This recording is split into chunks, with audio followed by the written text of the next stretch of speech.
La solution d'Auto-G est un ami qui va vous conseiller par rapport à votre sexualité. C'est tabou en Afrique. Les parents, les jeunes personnes découvrent leur sexualité, elles ne savent pas à qui s'adresser.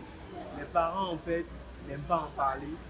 Les amis sont vecteurs de mauvais conseils. Donc, Auto-G vient s'inscrire dans ce cadre-là et se propose d'être votre ami, d'être l'ami des jeunes qui ne savent pas grand-chose par rapport à leur sexualité. Auto-G va servir d'amis, leur donner des conseils, leur servir en fait dans la vie de tous les jours par rapport aux déboires qu'ils rencontrent dans leur vie sexuelle. L'application se présente juste comme une interface similaire à celle de WhatsApp.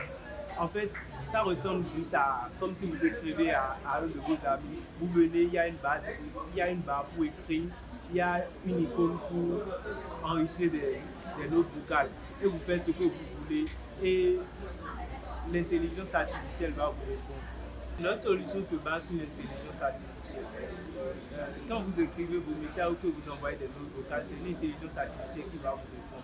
Effectivement, les données sur lesquelles vont se baser cette intelligence artificielle-là vont être recueillies à partir de professionnels du métier, des médecins, des pharmaciens avec qui nous allons travailler.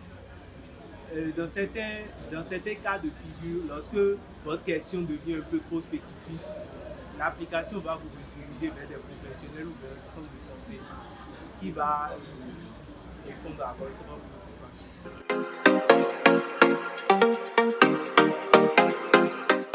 Lorsque vos préoccupations deviennent un peu trop spécifiques et sortent du champ de données de l'IA, elle va vous rediriger vers un professionnel de santé ou un centre de santé. C'est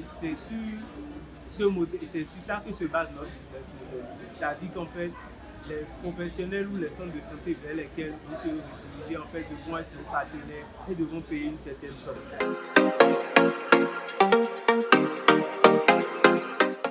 Je pense que l'intelligence artificielle c'est juste une technologie comme une autre. Je vais prendre l'analogie d'un marteau. Un marteau est un outil.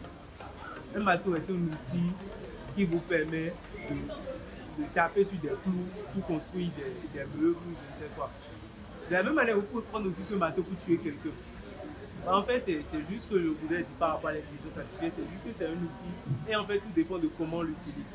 Tant qu'on va l'utiliser pour mettre en place des solutions utiles pour les jeunes, des solutions inclusives, elle ne saurait dérailler. C'est lorsqu'on va l'utiliser pour en faire une mauvaise utilisation, c'est là qu'on aurait des problèmes.